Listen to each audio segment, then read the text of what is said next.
بسم اللہ الرحمن الرحیم۔ تاریخ کے جھروکوں سے ہم جھانکتے ہیں تو ہمیں نظر آتا ہے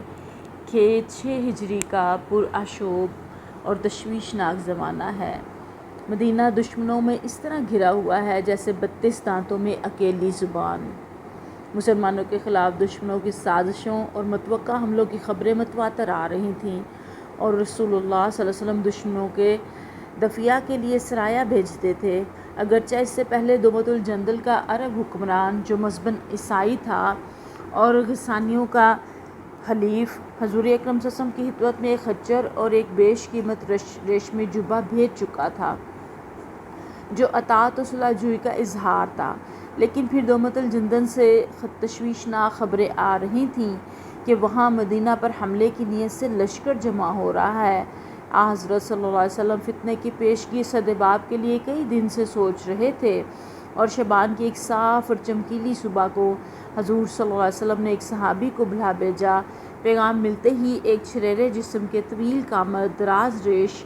دراز کاکل، سرخ و سفید، خوبصورت چہرے اور ستوہ ناک والے صحابی، جن کے پاؤں میں قدرے لنگ تھا، بڑے ادب و احترام سے حاضر خدمت ہوئے اور سلام عرض کیا۔ آپ صلی اللہ علیہ وسلم نے سلام کا جواب دیا اور بیٹھنے کا اشارہ کیا۔ وہ بیٹھ گئے تو فرمایا، ابو محمد، مجھے دومت الجندل کی طرف سے تشویشناک خبریں آ رہی ہیں، وہاں مدینے پر حملے کے لیے لشکر جمع ہو رہا ہے۔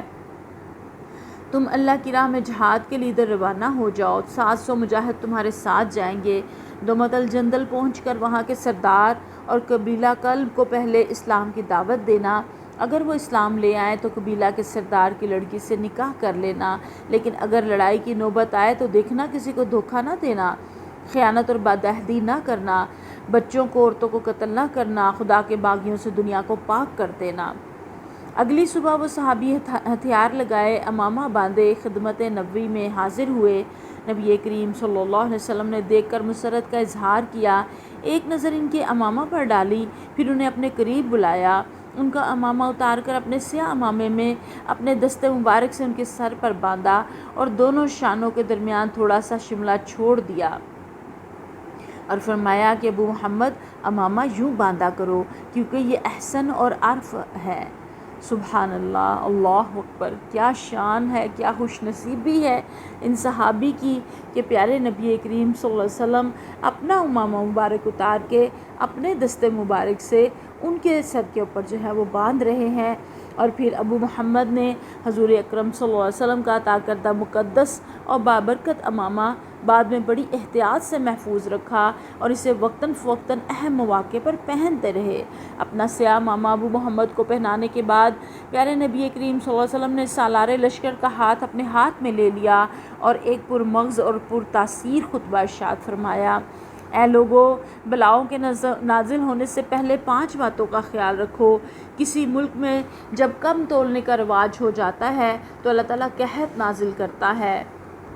اور پھلوں میں کمی آ جاتی ہے، اور جب کسی قوم میں بدعہدی رواج پذیر ہو جاتی ہے تو اللہ تعالیٰ ان کے دشمنوں کو ان پر مسلط کر دیتا ہے، اور جب زکوٰۃ ادا نہیں کی جاتی تو بارش موقوف ہو جاتی ہے، اگر بے زبان جانور نہ ہو تو ایک قطرہ بھی نہ برسے، اور جب کسی قوم میں بے حیائی پھیل جاتی ہے تو طاعون پھیلتا ہے، اور جب قرآنی احکام پر عمل چھوڑ دیا جاتا ہے تو ان میں اختلاف بڑھ جاتا ہے، وہ ایک دوسرے کے دشمن ہو جاتے ہیں۔ حضرت طلحہ بن عبید اللہ رضی اللہ تعالیٰ عنہ اور دوسرے صحابہ کی کنیت بھی ابو محمد تھی، لیکن یہ ابو محمد جو پیارے نبی کریم صلی اللہ علیہ وسلم کی عنایت خاص کے مستحق ٹھہرے، کون خوش نصیب تھے؟ یہ تھے حضرت عبد الرحمن بن عوف رضی اللہ تعالیٰ عنہ، جن کے بارے میں پیارے صلی اللہ علیہ وسلم نے فرمایا، وہ اہل زمین میں بھی امین ہے اور اہل آسمان میں بھی۔ نیز دعا فرمائی کہ اے اللہ، عبد الرحمن کو عزت اور وقار عطا فرما۔ کس قدر بلند درجہ ہے، اور یہ اشرا مبشرہ میں شامل ہے صحابی۔ اور ام المومنین حضرت ام سلمہ رضی اللہ عنہا سے روایت ہے کہ سرور کائنات صلی اللہ علیہ وسلم نے فرمایا، جو شخص میرے بعد تم لوگوں کو امہات المومنین کی خبر گیری کرے گا وہ سچا اور پاک نفس ہوگا۔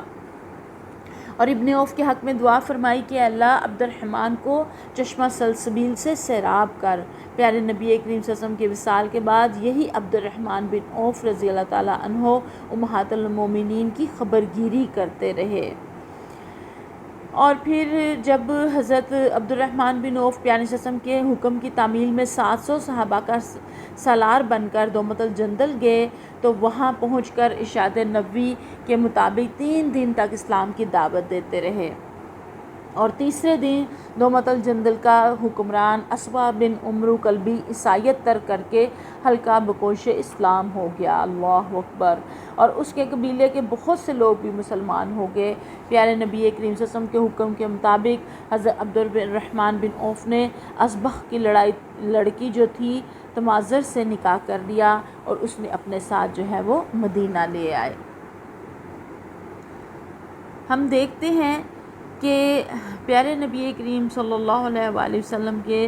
تمام صحابہ کرام، اور خاص طور پہ عشرہ مبشرہ صحابہ کرام جن کو جنت کی بشارتیں ان کی زندگیوں کے اندر ہی عطا کی گئی تھیں، وہ ایک سے بڑھ کر ایک چمکدار اور روشن نگینہ ہیں، اور ان کو حضرت عبد الرحمن بن عوف رضی اللہ تعالیٰ عنہ کو سالس بالخیر اور دومت الجندل کا جوان مرد کہا گیا، اور ان کے اور بھی جو ہیں وہ القابات ہیں جو ہم ابھی دیکھیں گے۔ اور اسی طرح حضرت عبد الرحمن بن عوف رضی اللہ تعالیٰ عنہ قریش کے قبیلہ بنو زہرہ میں سے تھے۔ فاتح ایران حضرت سعد بن ابی وقاص کا تعلق بھی اسی قبیلے سے تھا۔ خود پیارے نبی کریم صلی اللہ علیہ وسلم کی والدہ ماجدہ بھی اسی قبیلے سے تھیں۔ حضرت عبد الرحمن رضی اللہ عنہ کی والدہ کا نام شفا تھا۔ والدہ کی طرف سے ان کا نسب 5ویں پشت میں اور باپ کی طرف سے 6ٹھی پشت میں نبی کریم صلی اللہ علیہ وسلم سے مل جاتا۔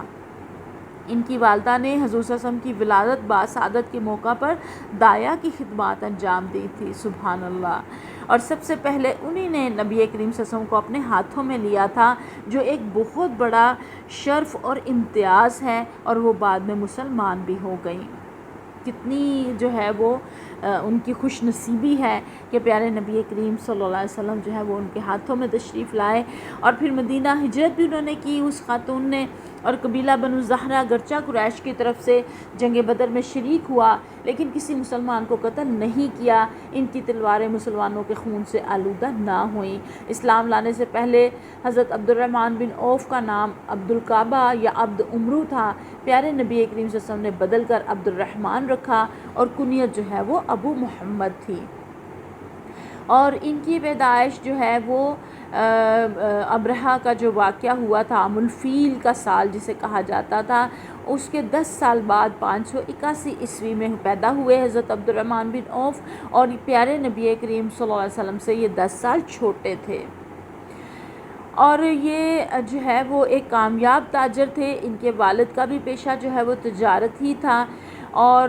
حضرت عبد الرحمن بن عوف جو ہے ان کی طبیعت میں جو ہے وہ بڑی پرہیزگاری اور سلامت فطری تھی ان کی طبیعت کے اندر، نہ شروع سے ہی اسلام قبول کرنے سے پہلے بھی نہ انہوں نے کسی برائی میں حصہ لیا، کسی قسم کی بھی اخلاقی برائیاں جو اس وقت تھیں، شراب پینا اور دوسرے سارے گناہ، تو ابتدا ہی سے ان ساری چیزوں سے دور رہے اور صالح زندگی کی طرف مائل تھے۔ پھر حضرت بکر صدیق رضی اللہ عنہ کی کوششوں سے انہوں نے راہ ہدایت پائی، اور اسلام کے سابقون الاولون میں ان کا جو ہے وہ شمار ہوا۔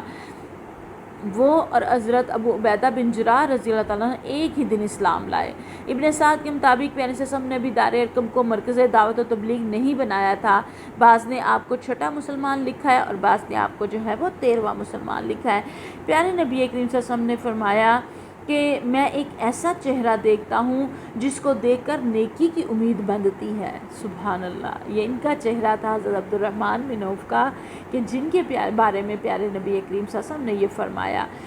پھر ہجرت ہم دیکھتے ہیں کہ دوسرے مظالم جب مکہ کے بہت زیادہ بڑھ گئے تو پیارے نبی کریم صلی اللہ علیہ وسلم سے اجازت سے انہوں نے پھر ہجرت کی، اور حبشہ کی طرف ہجرت ہے 2 دفعہ ان کی، پھر مدینہ کی طرف ہجرت ہے۔ اور آپ جانتے ہیں کہ ایک دفعہ جنہوں نے ہجرت حبشہ کی، جب انہیں یہ جھوٹی اطلاع وہاں مل گئی کہ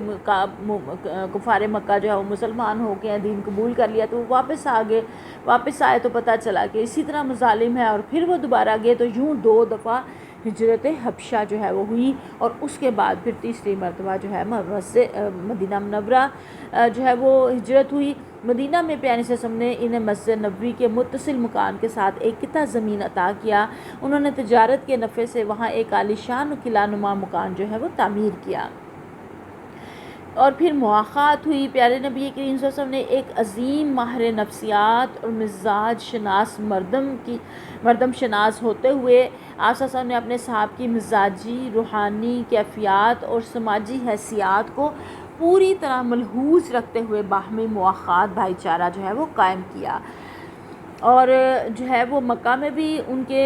ہم قبیلہ بزرگ صحابی سعد بن ابی وقاص سے قائم کیا، دونوں اشراء مبشرہ میں شامل ہیں۔ اور جب مدینہ پہنچے تو وہاں پہ حضرت سعد بن ربیع انصاری جو تھی ان سے مواخات جو ہے وہ پیارے نبی کریم صلی اللہ علیہ وسلم نے فرمائی، اور وہ صحابی سعد بن ربیع انصاری جو تھی ان کو اپنے گھر لے گئے، فرمایا میں مدینے کا سب سے مالدار شخص ہوں، میں آپ کو اپنا آدھا مال دیتا ہوں، اور میری 2 بیویاں ہیں، ان میں سے جو آپ کو پسند ہو میں ایک کو طلاق دے دیتا ہوں، اور آپ اس سے جو ہے وہ شادی کر لیں۔ عدت پوری ہونے کے بعد حضرت عبد الرحمن بن عوف رضی اللہ تعالیٰ عنہ کی غیرت، ہمت اور جواں مردی نے یہ گوارا نہ کیا۔ انہوں نے اپنے اسلامی بھائی کا شکریہ ادا کیا اور کہا اللہ آپ کے مال و منال اور اہل و عیال میں برکت دے، آپ صرف مجھے بازار کا راستہ بتا دیں۔ تجارت و مہارت اس میں تھی ان کو، بازار میں کچھ خرید و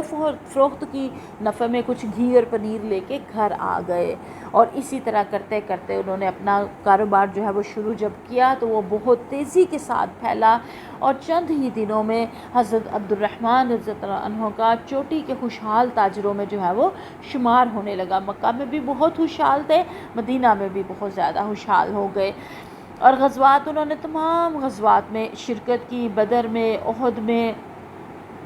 اور احد میں ان کے 2 دانت بھی جو ہے وہ شہید ہو گئے، اور 20 سے زیادہ ان کو جو ہے وہ زخم آئے، اور پاؤں کے اوپر بھی زخم لگا، جس کی وجہ سے پھر وہ ہمیشہ کے لیے لنگڑے ہو گئے اور لنگڑا کے جو ہے وہ چلتے تھے۔ اور جب دشمنوں کے سخت دباؤ اور نرغے میں پیارے نبی کریم صلی اللہ علیہ وسلم آ گئے، اس وقت انہوں نے جو 10-12 صحابہ آپ کے ارد گرد رہ گئے تھے ان میں یہ بھی شامل تھے، اور بڑی بے جگری سے لڑے اور فداکاری کا مظاہرہ کیا، اور پھر جو ہے وہ پیارے نبی کریم صلی اللہ علیہ وسلم کی ڈھال بنے رہے اور آخری وقت تک ثابت قدم رہے۔ غزوہ خندق، غزوہ خیبر، بیعت رضوان، فتح مکہ، غزوہ حنین، غزوہ طائف، سفر تبوک، حجۃ الوداع، کوئی سفر، کوئی غزوہ ایسا نہ تھا کہ جس میں پیارے نبی کریم صلی اللہ علیہ وسلم تشریف لے کے گئے ہوں اور حضرت عبد الرحمن جو ہے وہ پیچھے رہ گئے ہوں، ایسا کبھی بھی نہیں ہوا۔ اور پھر دومت الجندل کا خصوصی واقعہ ابھی جو ہے وہ ہم نے پڑھا سنا، اور پھر جو ہے وہ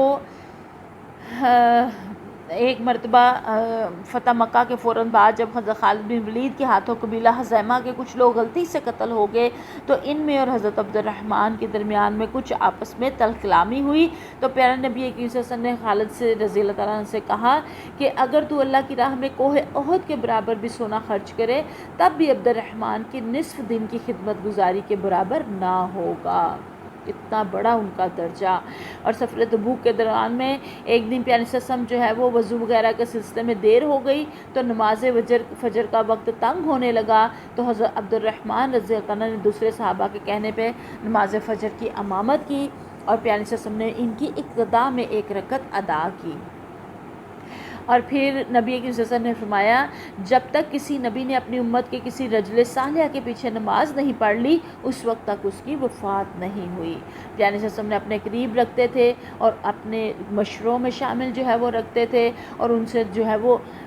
خود پیارے صلی اللہ علیہ وسلم کی بھی بہت محبت تھی، اور حضرت عبد الرحمن بن عوف رضی اللہ عنہ کی بھی بہت زیادہ پیارے صلی اللہ علیہ وسلم کے ساتھ محبت تھی۔ وہ اپنے وقت کا زیادہ حصہ جو ہے وہ پیارے نبی کریم صلی اللہ علیہ وسلم کی خدمت اور رفاقت میں گزارتے تاکہ فرمودات نبوی سے زیادہ مستفید ہو سکیں اور اسوہ رسول صلی اللہ علیہ وسلم کا اتباع کرنا سیکھ سکیں۔ شاعر نے کیا خوب کہا ہے، تیرے آستہ پہ جینا تیرے آستہ پہ مرنا، یہی غایت تمنا یہی اوج سرفرازی۔ اور پھر حضرت عبد الرحمن بن عوف رضی اللہ تعالیٰ عنہ کا جو ہے وہ کردار بہت زیادہ اہم ہے، عہد نبوی کے مفتیوں میں امتیازی شان رکھتے تھے۔ ایک سفر کے موقع پہ پیارے نبی کریم صلی اللہ علیہ وسلم نے انہیں مدینہ میں اپنا نائب بھی مقرر کیا تھا۔ پھر ہم دیکھتے ہیں کہ خلفائے راشدین کے دور میں جو ہے انہوں نے حضرت ابو بکر صدیق رضی اللہ کے ہاتھ پہ جو ہے وہ بیعت کی، تو چوتھے نمبر پہ ان کا نام آتا ہے کہ جنہوں نے بیعت کی اور پھر پورا بھرپور تعاون کیا، مخلصانہ مشورے دیتے رہے۔ اور پھر حضرت ابو بکر صدیق نے اپنے بعد حضرت عمر فاروق کا نام جب بطور خلیفہ تجویز کیا تو حضرت عبد الرحمن بن عوف رضی اللہ عنہ کو بلا کر ان سے مشورہ طلب کیا، اور معاملہ نہایت اہم تھا، ملت کی فلاح و بہبود کا اس پر دار و مدار تھا، لہٰذا شخصیتوں کا لحاظ کیے بغیر حضرت عبد الرحمن رضی اللہ عنہ نے اخلاق اور بے باکی کے ساتھ کہا کہ اے خلیفہ رسول صلی اللہ علیہ وسلم، بے شک عمر نہایت قابل ہیں لیکن سخت مزاج واقع ہوئے ہیں۔ صدیق اکبر رضی اللہ تعالیٰ عنہ نے جواب دیا، عمر کی سختی میری نرمی کی وجہ سے تھی، جب خلافت کا بوجھ خود ان کے سر پر آ پڑے گا تو خود بخود نرم ہو جائیں گے۔ حضرت عبد الرحمن کے بعد حضرت بکر نے اس معاملے میں دوسرے اہل رائے صحابہ کے سامنے بھی جو ان سے مشورہ لیا، اور ساروں نے جو ہے وہ ان کے حق میں جب بات کی، تو ہم دیکھتے ہیں کہ حضرت عمر فاروق جب خلافت کی ذمہ داری پڑی ہے تو پھر بہت زیادہ نرم مزاج ہو گئے تھے۔ اور پھر صدیق اکبر رضی اللہ کے بعد حضرت فاروق اعظم کے ساتھ بھی حضرت عبد الرحمن نے پورا تعاون کیا۔ وہ مجلس شورا کے اہم رکن تھے اور خلیفہ ثانی کی رائے کی بڑی اہمیت دیتے تھے، اور خلیفہ ثانی ان کی رائے کو اہمیت دیتے تھے اور اکثر اپنے ساتھ بھی رکھتے تھے۔ اور 13 ہجری میں حضرت عمر فاروق نے اپنے عہد کے پہلے حج کا امیر الحج حضرت عبد الرحمن رضی اللہ تعالیٰ عنہ کو بنا کر بھیجا۔ اگر کسی کو خلیفہ سے کچھ پوچھنا ہوتا تو حضرت عبد الرحمن رضی اللہ تعالیٰ عنہ یا حضرت عثمان غنی رضی اللہ تعالیٰ عنہ کی وساست سے پوچھتے۔ جتنی آزادی سے یہ حضرت عمر سے بات کر لیتے تھے، کسی دوسرے کو جو ہے وہ اتنی ان سے بات کرتے ہوئے ہمت نہیں ہوتی تھی۔ انہوں نے ایک دفعہ حضرت عمر سے پوچھا بھی کہ آپ ہمیں مدینے سے باہر جہاد کے لیے کیوں نہیں جانے دیتے؟ انہوں نے کہا اس سوال کا جواب دینے سے نہ دینا بہتر ہے۔ اور تو اور حضرت عمر بعض دفعہ راتوں کو گشت اور پہرے کے لیے بھی ساتھ لے جاتے تھے۔ ایک دفعہ ایک قافلہ مدینہ میں رات کے وقت پہنچا، چونکہ اس کے پاس مسلمانوں کا مال تھا۔ حضرت عمر نے سوچا کہ اہل قافلہ تھکے ہوئے ہوں گے، رات کو خود اس کی پہرہ داری کا ارادہ کیا اور حضرت عبد الرحمن کو اپنے ساتھ لیا۔ چنانچہ دونوں جلیل القدر بزرگوں نے ساری رات قافلے کی حفاظت کے لیے پہرہ دیا۔ سبحان اللہ، یہ نظام ہے اسلام کا کہ خلیفہ وقت جو ہے وہ آنے والے قافلے کا خیال کر رہے ہیں، ان کی تھکاوٹ کا خیال کر رہے ہیں، اور ان کی جگہ بغیر ان کے کہے خود ان کی حفاظت کر رہے ہیں، اور کیونکہ عوام کی جان و مال کی حفاظت کرنا خلیفہ وقت کا کام ہوتا ہے، حکومت وقت کا کام ہوتا ہے۔ آج ہم دیکھیں ہم کتنا اپنے دین سے دور چلے گئے ہیں۔ آج کی حکومتیں، آج کے سربراہ کیا اس طرح اپنے عوام کے جان و مال کا خیال رکھ رہے ہیں؟ اور پھر ایک مرتبہ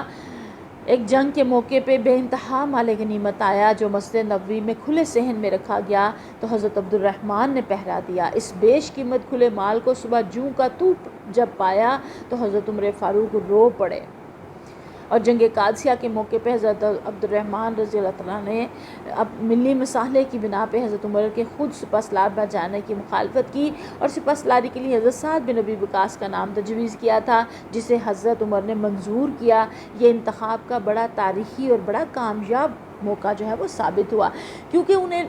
فکر ہوئی اس بات کی کہ خلیفہ اگر یہاں سے چلے جائیں گے تو حالات مشکل پیدا ہو جائیں گے پیچھے، تو انہوں نے خلیفہ وقت کو جانے سے روکا حضرت عمر فاروق کو، اور کہا کہ کسی اور کو سپاسلار بنا کے بھیجے، تو ان کا یہ مشورہ جو ہے وہ بہت زیادہ فائدہ مند ہوا۔ اسی طرح رومیوں کے خلاف جب جنگ یرموک ہوئی تو اس موقع پہ بھی فوج میں آپ جو ہے وہ بڑے جوش و خروش کے ساتھ جو ہے وہ شامل ہوئے۔ اور پھر بیت المقدس کی فتح 15 ہجری کے موقع پر جابیہ کے مقام پر جو معاہدہ حضرت عمر فاروق رضی اللہ کی خصوصی موجودگی میں تحریر کیا گیا، اس پر حضرت عبد الرحمن بن عوف کے بھی بطور گواہ جو ہے وہ دستخط ہوئے۔ اور صحابہ میں سے حضرت عمر فاروق کو، خلیفہ ثانی کو اگر کسی سے کچھ بے تکلفی تھی تو وہ صرف حضرت عبد الرحمن سے تھی۔ ان کے لیے بعض دفعہ اپنی ذاتی ضروریات کے لیے بھی کہہ دیتے تھے اور کسی سے نہیں کہتے تھے، دوستی تھی نا، آپس میں بہت زیادہ محبتیں تھیں اور دوستیاں تھیں۔ قرآن نے جب کہہ دیا کہ رحماء بینہم، کہ آپس میں بہت زیادہ رحیم ہے، آپس میں بہت محبت کرنے والے، اور کفار کے اشد علی الکفار، اور کفار کے اوپر جو ہے وہ شدید تھے، شدت والے تھے۔ تو ایمان والے ایک دوسرے کے دوست ہوتے ہیں، ساتھی ہوتے ہیں، ایک دوسرے سے اللہ کے لیے محبتیں کرنے والے ہوتے ہیں۔ تو اللہ کرے کہ میری اور آپ کی محبتیں بھی آپس میں ایک دوسرے سے صرف اللہ کے لیے ہو جائیں، ہمارا جینا مرنا دینا لینا سب کچھ تمام مراسم عبودیت اللہ تعالیٰ اپنے لیے کر لے، خالص اپنے لیے کر لے۔ اور پھر اسی طرح جب ذاتی ضرورت کے لیے کچھ پیسوں کی ایک دفعہ ضرورت پڑی تو پھر جو ہے وہ حضرت عبد الرحمن سے انہوں نے لیے، تو انہوں نے کہا کہ امیر المومنین آپ مجھ سے کیوں مانگتے ہیں، آپ بیت المال سے بھی لے سکتے ہیں یا حضرت عثمان غنی سے بھی لے سکتے ہیں۔ تو انہوں نے کہا، حضرت عمر نے جواب دیا، ایسا اس لیے کرتا ہوں کہ شاید میں بیت المال کو رقم واپس کرنا بھول جاؤں اور کسی دوسرے سے لوں تو شاید وہ لحاظ یا کسی اور وجہ سے مجھ سے رقم کی واپسی کا مطالبہ نہ کرے اور میں بھول جاؤں، لیکن تم اپنی رقم مجھ سے مانگ کر بھی ضرور واپس لے لو گے۔ یعنی کہ ان کی آپس میں فرینکنس تھی نا، بہت زیادہ دوستی تھی، آپس میں بہت زیادہ بے تکلفی تھی، تو وہ کہہ کے بھی لے سکتے تھے، تو اس لیے وہ ان سے لیتے تھے کہ کہیں میں بھول نہ جاؤں۔ اب دیکھیں کتنا زیادہ بیت المال کا مال جو ہے جسے مال یتیم کہا جاتا ہے، جو کہ صرف اور صرف رعایا کی امانت ہوتا ہے، اس کے بارے میں اس قدر زیادہ فکر مندی اور اس قدر زیادہ احتیاط خلیفہ ثانی نے جو ہے وہ کی۔ اور پھر 23 ہجری میں حضرت عمر فاروق کے آخری حج میں ان کے ساتھ تھے، اور امہات المومنین رضی اللہ تعالیٰ عنہن کی ضروریات کی دیکھ بھال اور حفاظت کی ذمہ آپ کے جو ہے وہ ذمہ تھی۔ اور حج سے واپسی کے تھوڑے دنوں بعد ہی جب ابو لولو فیروز نے فجر کے وقت حضرت عمر فاروق پر قاتلانہ حملہ کیا تو انہوں نے گرنے سے پہلے حضرت عبد الرحمن رضی اللہ عنہ کا ہاتھ پکڑ کر اپنی جگہ امامت کے لیے آگے بڑھا دیا، اور چنانچہ حضرت عبد الرحمن بن عوف نے فوراً نماز پڑھائی اور پھر زخمی خلیفہ کو ان کے گھر پہنچایا۔ اور حضرت عمر فاروق کی شہادت، انتخابی مجلس کی نامزدگی اور بالآخر حضرت عثمان کے انتخاب کے حالات، حضرت عمر اور حضرت عثمان کے حالات میں جو ہیں ہم نے سارے پیچھے جو ہے وہ پڑھے ہیں۔ اور حضرت عمر فاروق سے پہلے بعض روایات میں آتا ہے کہ حضرت عبد الرحمن بن عوف رضی اللہ عنہ کو خلیفہ نامزد کرنا چاہا، لیکن انہوں نے جو ہے وہ انکار کر دیا۔ پھر عشرہ مبشرہ کے باقی ماندہ 6 اصحاب پر مشتمل انتخابی مجلس قائم کی گئی، جس میں کہ حضرت عبد الرحمن بھی شامل تھے۔ حضرت عمر فاروق رضی اللہ تعالیٰ نے وصیت کی کہ اگر ارکان مجلس میں اختلاف ہو اور ووٹ برابر تقسیم ہو جائیں تو اس رائے کو ترجیح ہوگی جدھر عبد الرحمن ہوں گے۔ یعنی کہ ان کی رائے کے اوپر اس قدر زیادہ ان کو جو ہے وہ اعتماد تھا، اور کہ جس طرح وہ ہوں گے ادھر ہی رائے بات جو ہے وہ درست ہوگی، اور کہا کہ ان کی بات سنو اور اس کی اطاعت کرو۔ گویا کہ آج کی جدید اصطلاح میں ہم کہیں گے کہ حضرت عمر رضی اللہ عنہ نے حضرت عبد الرحمن کو ویٹو کا حق جو ہے وہ دے دیا۔ حضرت عثمان کے انتخاب میں بھی ان کا بہت اہم جو ہے وہ کردار ہے۔ پھر کمیٹی جب اس وقت بنائی گئی اور اس میں یہ بھی جو ہے وہ شامل تھے، اور ان کو سب سے پہلے جو ہے وہ کہا گیا خلافت کے لیے، تو انہوں نے جو ہے وہ معذرت کر لی۔ حضرت عمر نے خود حضرت عبد الرحمن کو اپنا جانشین نامزد کرنا چاہا، کیونکہ یہ باصلاحیت تھے بہت زیادہ اور ان کو لگتا تھا کہ یہ کر سکیں گے اور سنبھال لیں گے، لیکن انہوں نے انکار کر دیا اور کہا خدا کی قسم مجھے یہ بہتر معلوم ہوتا ہے کہ خلافت کی بجائے میرے گلے پر چھری رکھ کر ایک سرے سے دوسرے سرے تک جو ہے وہ اتار دی جائے۔ تو جب انہوں نے پھر اس بات کا انکار کر دیا تو پھر ان کو اس کمیٹی میں شامل کیا گیا، اور اس کمیٹی کے اندر پھر انہوں نے بہت اہم کردار ادا کیا، اور قریش کے 2 بڑے قبیلے بنو امیہ اور بنی ہاشم کے نامور نمائندے جو حضرت عثمان غنی اور حضرت علی اس وقت موجود تھے، تو ان کے درمیان پھر جو ہے وہ کس طرح سے جو ہے انہوں نے رائے دی اور کس طرح سے ان کا نام جو ہے وہ تجویز کیا، اور پھر جو ہے ان کا جو جس طرف ان کی رائے تھی اسی طرف جو ہے وہ عثمان غنی کا پھر اس کے اوپر جو ہے اس موقع کے اوپر جو ہے وہ انتخاب ہوا۔ اور پھر جو ہے وہ ہم یہ بھی دیکھتے ہیں کہ حضرت عثمان غنی کے دور میں ان کے عہد میں ان کی ذمہ داریاں بہت زیادہ بڑھ گئی تھیں، کیونکہ مملکت بڑھ گئی تھی۔ ہم پیچھے پڑھ چکے ہیں، سن چکے ہیں۔ پہلے حج کے موقع پہ خلیفہ نے انہی کو امیر الحج حضرت عبد الرحمن بن عوف رضی اللہ عنہ کو بنا کے جو ہے وہ بھیجا، اور پھر پیارے نبی کریم صلی اللہ علیہ وسلم نے جو حضرت عبد الرحمن کے حق میں دعا کی تھی نا کہ ان کی عزت اور وقار میں اضافہ ہو، تو اس دور میں پھر بہت زیادہ ان کے عزت و وقار میں اضافہ ہو گیا. ان کی قبولیت حضرت عثمان کے دور میں انتہائی عروج کا زمانہ تھا، اور لوگ خلیفہ کے متعلق کوئی بھی شکایت ہوتی، کچھ بھی ہوتا، تو ان کے پاس حضرت عبد الرحمن بن عوف کے پاس لے کے آتے، اور پھر وہ جا کے ان کو بتاتے اور ان تک پیغام پہنچاتے، اور کسی بات کا تدارک کرنا پڑتا تو وہ بھی وہ جو ہے وہ کر دیتے اس وقت. اور ذریعہ معاش میں ہم دیکھتے ہیں کہ تجارت جو ہے وہ ان کا شروع سے لے کے آخر تک ان کا خاندانی پیشہ جو ہے وہ چلا آتا ہے. مکہ میں بھی کامیابی سے تجارت انہوں نے کی، مدینہ منورہ میں بھی کامیابی کے ساتھ انہوں نے تجارت کی، اور بہت زیادہ انہوں نے جو ہے وہ امانت اور دیانت کو ملحوظ رکھا. پیارے صلی کا یہ فرمان انہیں ہمیشہ یاد رہتا تھا کہ سچا تاجر صدیقوں کا ہم نشین ہوگا. کاش کہ ہمارے ملک کے تاجر حضرات بھی اس چیز کو اسی طرح سے پلے سے باندھ لے کہ سچا تاجر جو ہے وہ صدیقوں کے ساتھ ہوگا. اور پھر حضرت عبد الرحمن کہتے ہیں کہ تجارت میں اللہ تعالیٰ نے مجھے اس قدر برکت عطا کی کہ اگر میں پتھر کو ہاتھ لگاتا تو وہ سونا ہو جاتا. انہوں نے بہت کمایا، بہت خرچ کیا، لیکن قارونیت کی راہ پہ نہیں چلے. نہ انہوں نے مال کو گن گن کے اور جمع کر کے رکھا، بلکہ جس قدر زیادہ آتا تھا اس قدر زیادہ دیتے چلے جاتے تھے. اور پھر جو ہے وہ آمدنی کا ایک بڑا حصہ فراغ دلی سے خرچ کرتے تھے، اور امہات المومنین کو بھی جو ہے وہ پہنچایا کرتے تھے، اپنے مال میں سے بہت زیادہ دیتے تھے. پیارے سسم کے دور میں بھی جہاں کبھی کہیں ضرورت پیش آئی تو انہوں نے فوری جو ہے وہ سامان جو ہے وہ بھیجا. اور ایک دفعہ ان کا بہت بڑا تجارتی قافلہ مال و اسباب سے لدا ہوا مدینہ پہنچا، جس میں اور چیزوں کے علاوہ 700 اونٹوں پر صرف گندم، آٹا اور دوسری اشیاء خورد و نوش تھی. تو انہوں نے فوراً جو ہے وہ اللہ کی راہ میں مسلمان حاجت مندوں میں تقسیم کر دیا. پھر ایک مرتبہ پیارے سسم نے جب اپیل کی تو پھر اپنا نصف مال جو ہے وہ پیش کر دیا، اور 2 دفعہ ایسا ہوا کہ 40 ہزار طلائی دینار دیے مسلمانوں کی جہاد کی تیاریوں کے لیے، 500 گھوڑے اور 1,500 اونٹ دیے. ان کے پاس مال بھی بہت زیادہ تھا. ایک مرتبہ پیغمبر صلی اللہ علیہ وسلم نے فرمایا، اے ابو محمد تم مالدار اور صاحب ثروت ہو، لیکن جنت میں تم کھسکتے کھسکتے جاؤ گے. یہ حدیث مبارکہ بہت زیادہ غور سے اور دھیان سے سننی ہے، اور اس میں سے ہمارے لیے کیا نکلا ہے سبق، یہ آپ نے فوری جو ہے وہ چیٹ باکس میں یا گروپ کے اندر لکھنا ہے. بہت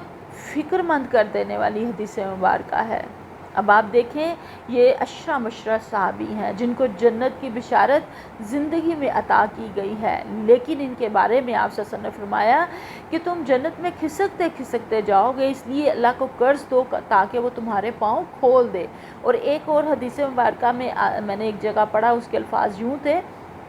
کہ جیسے جو ہے وہ حساب دینے میں ان کو وہاں بہت زیادہ جو ہے وہ دیر لگے گی، یعنی کہ کھسکتے کھسکتے جانے سے مراد یہی ہے نا کہ وقت لگے گا. تو ابن عوف رضی اللہ عنہ نے پوچھا، یا رسول اللہ صلی اللہ علیہ وسلم میں اللہ کو کیا قرض دوں؟ فرمایا، جس پر تمہاری شام گزری ہو اس سے شروع کرو.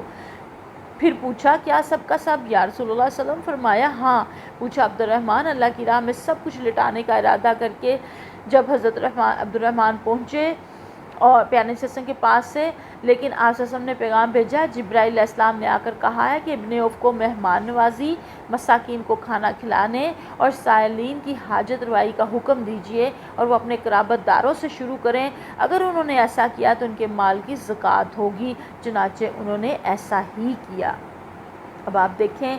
اتنا زیادہ مال ہے اور اتنا زیادہ اللہ کی راہ میں دے رہے ہیں، لیکن اس کا بھی حساب ہونا ہے اور وہاں پہ وقت لگ جانا ہے. اللہم حسبنی حسابا یسیرا، اللہم حسبنا حسابا یسیرا. اللہ تعالیٰ ہم سے ہمارا آسان حساب لینا. میرے اور آپ کے پاس بھی تو کتنی زیادہ نعمتیں ہیں نا. اللہ تعالیٰ نے گھر بار دیے، شوہر دیے، بچے دیے، اللہ تعالیٰ نے ایجوکیشن تعلیم دی، دین کا فہم دیا، دین کا علم و فہم دیا، انسانیہ اجتماعیت کے ساتھ جوڑ دیا، جو ہمیں بار بار ہمارے قدم جب سست ہوتے ہیں تو ہمیں بار بار جو ہے وہ تیز قدم کرنے پہ کہتی ہے کہ نیکی کی طرف آؤ، نیکی کا حکم دو، نیک بنو، نیکی پھیلاؤ، ہمیں بار بار جو ہے وہ اس کے اوپر متوجہ کرتی ہے۔ اتنی ساری ڈھیر ساری نعمتیں ہیں، انسان گرنے لگے، شمار کرنے لگے تو شمار نہ کر سکے، اتنی نعمتیں ہیں۔ تو ان ساری نعمتوں کی جواب طلبی ہونی ہے۔ ایک دفعہ پیارے سے نے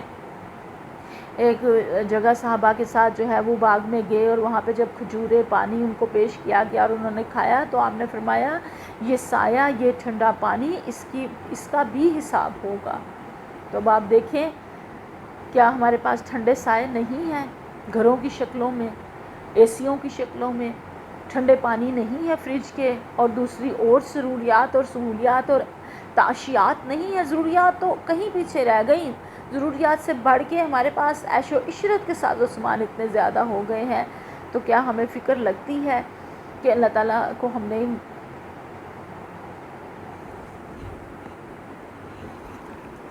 ان نعمتوں کا ہم نے جواب دینا ہے؟ اللہم حسبنا حسابا یسیرا، اللہ تعالیٰ ہم سے آسان حساب لینا، اللہ بلکہ ہم سے حساب ہی نہ لینا، ہمیں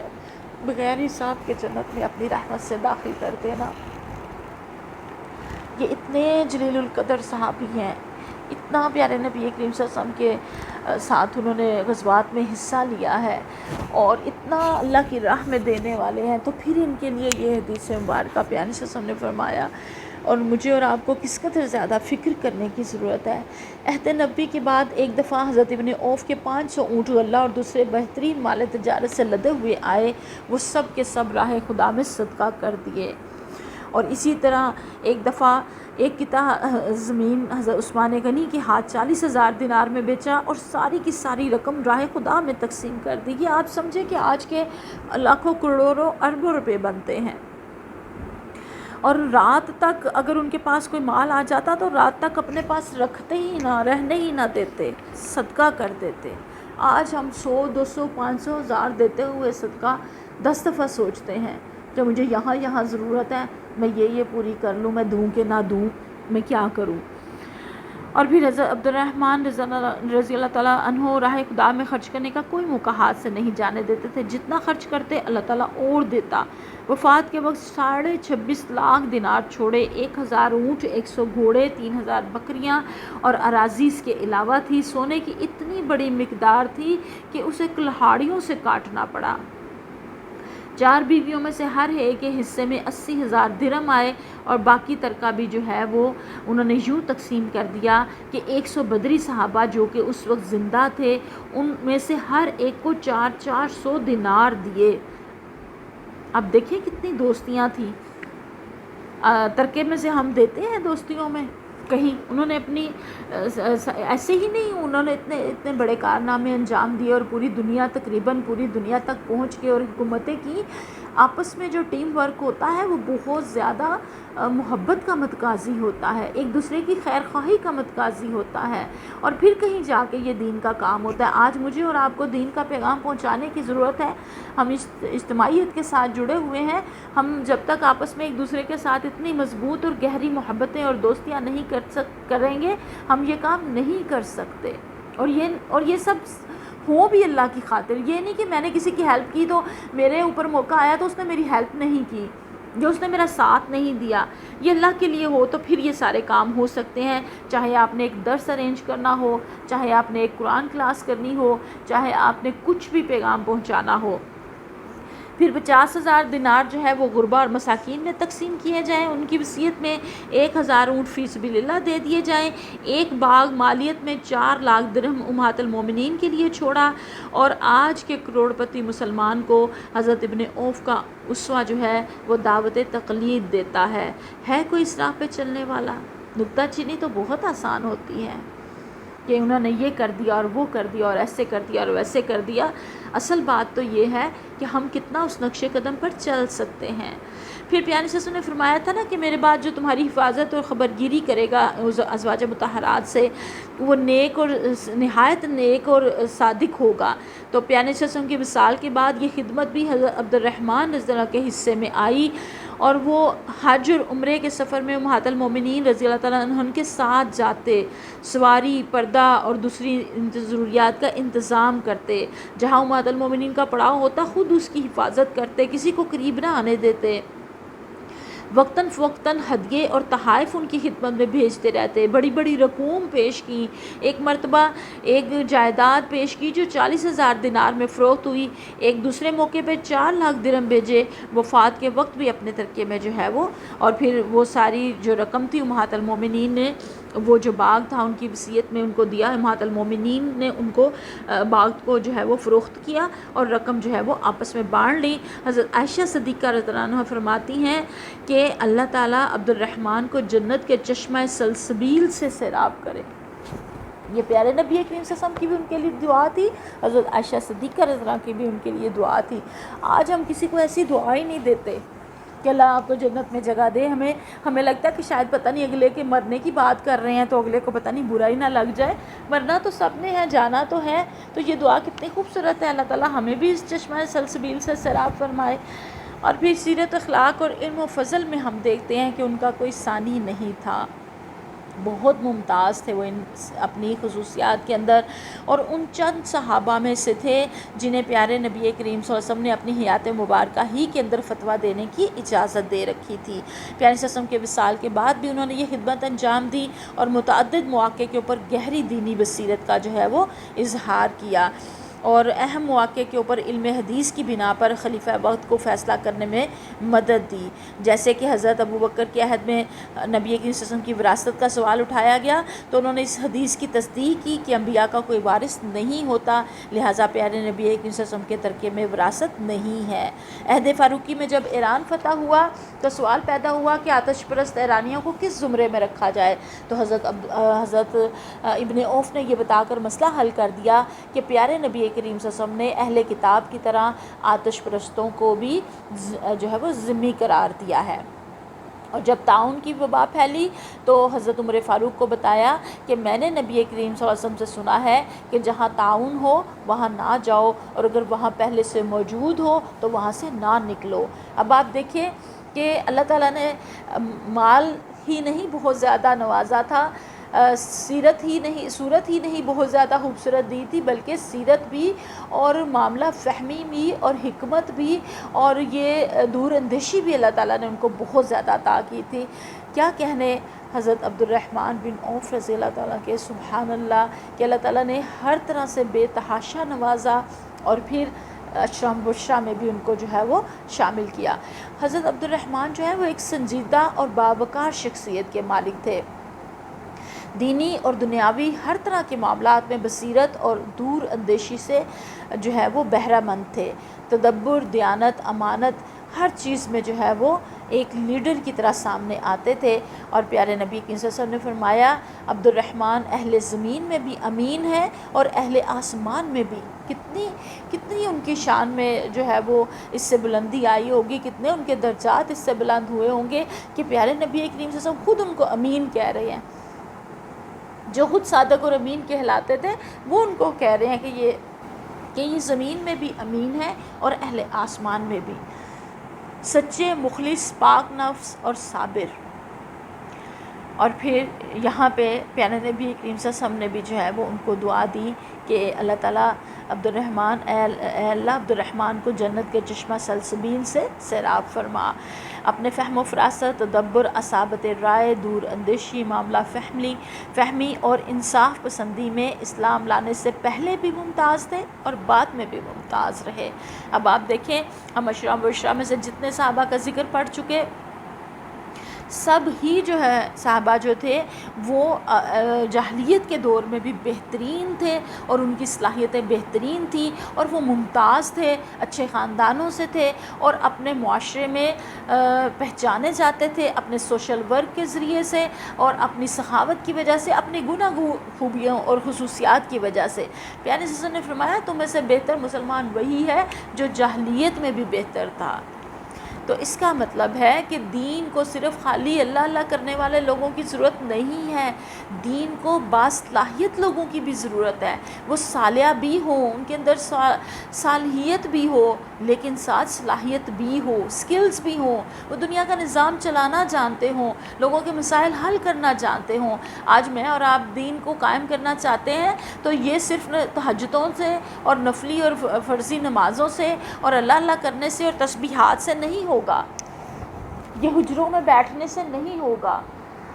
یہ صرف ذاتی انفرادی تقوی سے نہیں ہوگا، یہ اجتماعی تقوی سے ہوگا، یہ اجتماعیت کے ساتھ جڑنے سے ہوگا۔ صحابہ کرام نے ہمیں اس پیارے نبی کے سلسلے کے اس اسوہ پہ چل کے دکھایا اور بتایا کہ اس طرح سے دین جو ہے، دین کی تبلیغ اور چیز ہے، دین کی اقامت اور چیز ہے۔ جہاں دین کی تبلیغ ختم ہو جاتی ہے وہاں سے اقامت دین شروع ہوتی ہے،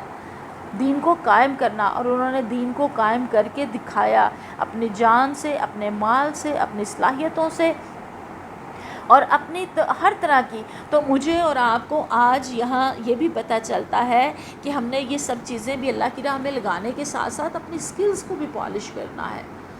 ہم یا تو بہت زیادہ جو ہے وہ احساس کمتری کا شکار رہتے ہیں، انڈر ایسٹیمیٹ کرتے رہتے ہیں خود کو، یا پھر احساس برتری میں چلے جاتے ہیں، اوور ایسٹیمیٹ کر لیتے ہیں۔ ہم نے ان دونوں کے درمیان متوازن راستہ اختیار کرنا ہے۔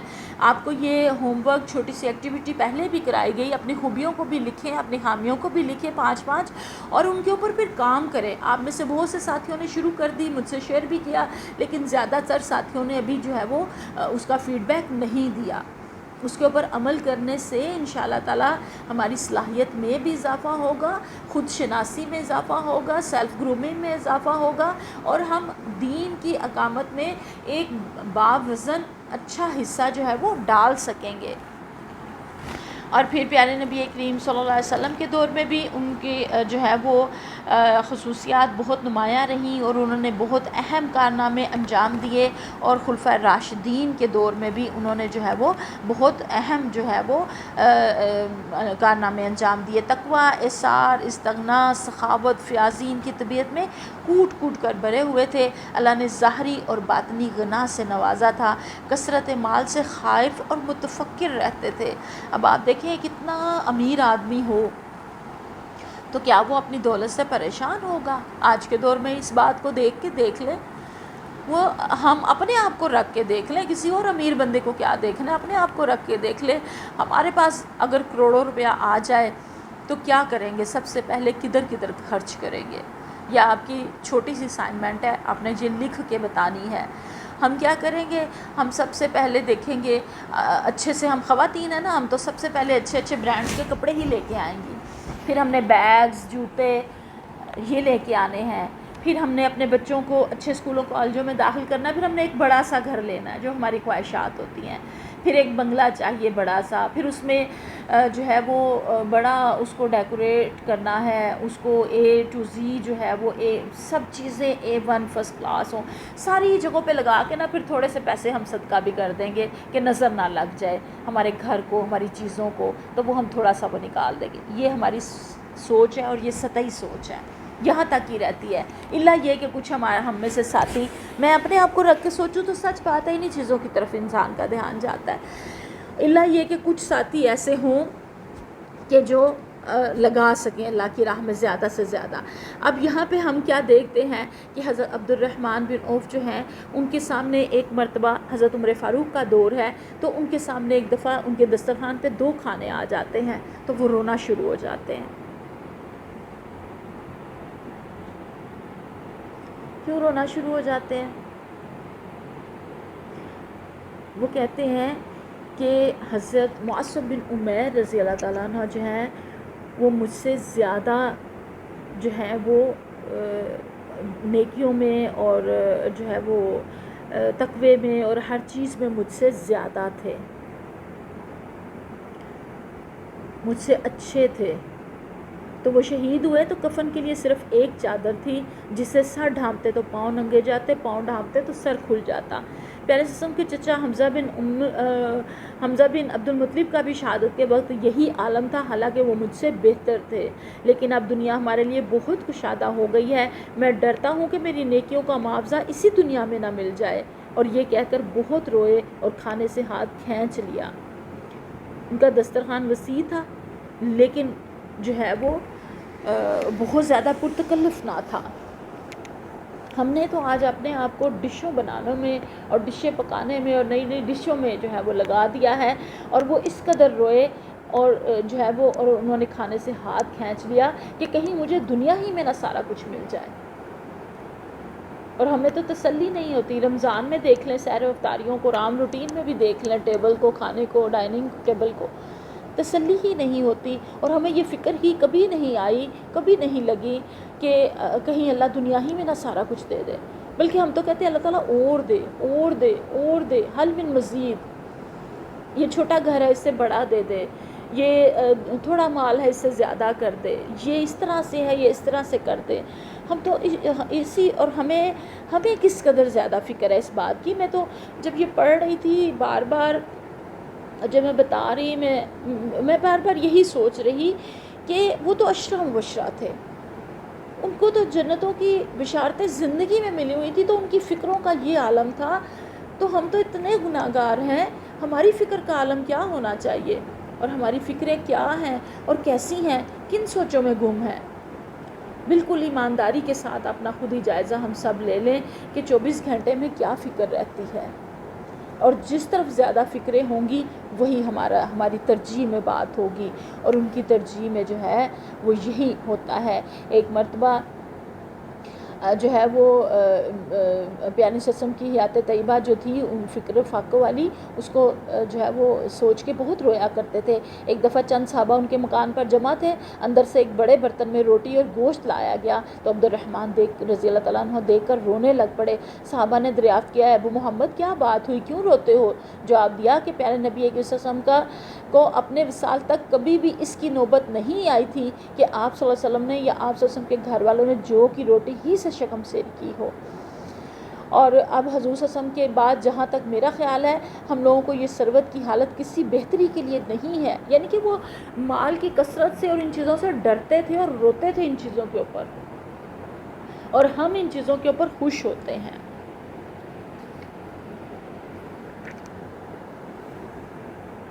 حضرت عبد الرحمن جو ہیں وہ بہت خوبصورت، وجیح اور پروکار شخصیت کے مالک تھے۔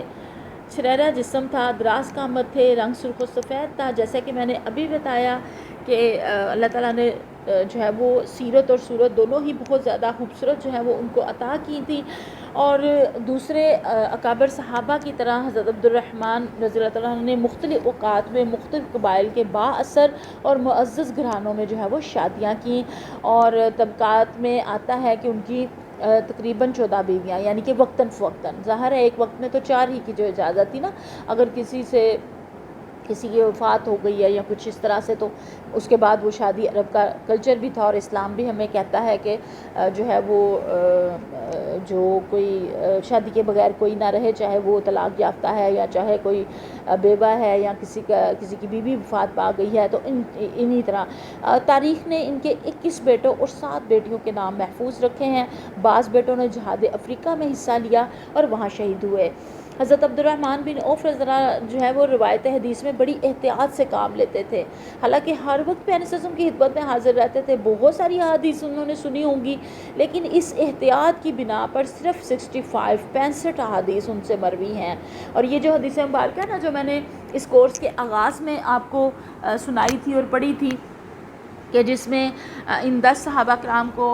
جو ہے وہ جنت کی بشارتیں دی گئیں، تو یہ حدیث بھی انہی سے مروی ہے۔ اور پھر یہ والی حدیث بھی ان سے مروی ہے کہ عالم عابد سے بہتر ہے، اور عالم کو عابد پر 70 درجہ فضیلت ہے۔ ہر درجے کی پستی و بلندی میں وہی فرق ہے جو آسمان و زمین کی پستی اور بلندی میں جو ہے وہ فرق ہے۔ پھر صدقہ دینا، معاف کرنا اور سوال نہ کرنے کی عظمت جو حدیث مبارکہ ہے، یہ بھی ان سے مروی ہے۔ عورت اور جنت، جب عورت 5 وقتہ نمازیں پڑھ لے، رمضان کے روزے رکھ لے اور اپنے شوہر کے خاص حقوق کی نگہداشت کرے، اس کے احکام کی تعمیل کر لے، تو اسے کہا جائے گا کہ جنت کے جس دروازے سے چاہے اس میں داخل ہو جائے۔ یہ بھی حدیث مبارکہ انہی سے مروی ہے۔ اور پھر حضرت عبد الرحمن بن عوف نے 75 سال کی عمر میں جو ہے وہ وفات پائی، اور جو ہے وہ وصیت جو انہوں نے لکھوائی، اور اس کا بھی جو ہے وہ ابھی ذکر ہو گیا۔ اور حضرت علی نے ان کے جنازے پہ کھڑے ہو کے کہا اے ابن عوف جا تو نے دنیا کا صاف پانی پایا اور گدلا چھوڑا، یعنی کہ نیکی اور بھلائی حاصل کی اور برائی اور فتنے سے بچ گئے۔ اور کفن بھی کیا خوبصورت اور کیا متبرک ان کو ملا۔ ایک خاتون نے اپنے ہاتھ سے ایک چادر بن کر بطور خاص پیارے نبی صلی اللہ علیہ وسلم کے خدمت میں ہدیہ کی تھی۔ پیارے صلی اللہ علیہ وسلم نے وہ چادر بطور تہمت کی استعمال کی، بڑی ان کی تعریف کی، اور ہدیہ لانے والی خاتون کی یہ دلجوئی بھی تھی۔ اور حضرت عبد الرحمن نے وہ چادر پیارے نبی کریم صلی اللہ علیہ وسلم سے اپنے لیے مانگ لی تھی، اور چنانچہ وہ چادر پیارے صلی اللہ علیہ وسلم نے کچھ عرصہ کچھ دیر تک باندھی اور پھر ان کو عنایت فرما دی حضرت عبد الرحمن کو۔ تو یہ چادر انہوں نے سنبھال کے رکھی اور اپنے کفن کے لیے محفوظ رکھی، اور اس میں ان کو جو ہے وہ کفن دیا گیا۔ اللہ اکبر، کیا شان ہے صحابہ کرام کی، ایک سے بڑھ کر ایک شان والے ہیں، اور ہمیں پتہ ہی نہیں ہے، نہ ہماری نسل کو پتہ ہے کہ کن راہوں پہ چلنا ہے، کس طرح سے مال خرچ کرنا ہے، کس طرح صلاحیتوں کو لگانا ہے، اور یہ ساری چیزیں کیسے جب تک صحابہ کرام اور صحابیات کی سیرت ہمارے تک نہیں پہنچے گی اور آگے تک نہیں پہنچے گی اور عام نہیں ہوگی اور پھیلے گی نہیں یہ ساری باتیں، تو ہم کیسے جو ہے وہ ان جو ہے وہ اسوا کے اوپر اور ان سیرت کے اوپر جو ہے وہ اس کے مطابق جو ہے وہ چل پائیں گے۔ حضرت عائشہ نے ان کی وفات پہ کہلا بھیجا کہ جنازہ میرے گھر کے سامنے سے لے جایا جائے، چنانچہ آپ کی خواہش کے احترام میں ایسا ہی کیا گیا، اور آپ نے ان پہ نماز جنازہ بھی پڑھی۔ حضرت سعد بن ابی وقاص رضی اللہ تعالیٰ عنہ جنازہ اٹھانے والوں میں شامل تھے، اور کہتے جاتے تھے واہ جبلہ، یعنی افسوس کہ پہاڑ جیسا عظیم انسان چل بسا۔ انا للہ و انا الیہ راجعون۔ اللہ تعالیٰ اشرا و بشرا کے اور تمام صحابہ کرام اور صحابیات کے بہت زیادہ درجات بلند کرے، اور ہمیں ان کے نقش قدم پہ چلنے کی توفیق عطا فرمائے۔ وآخر دعوانا الحمدللہ رب العالمین۔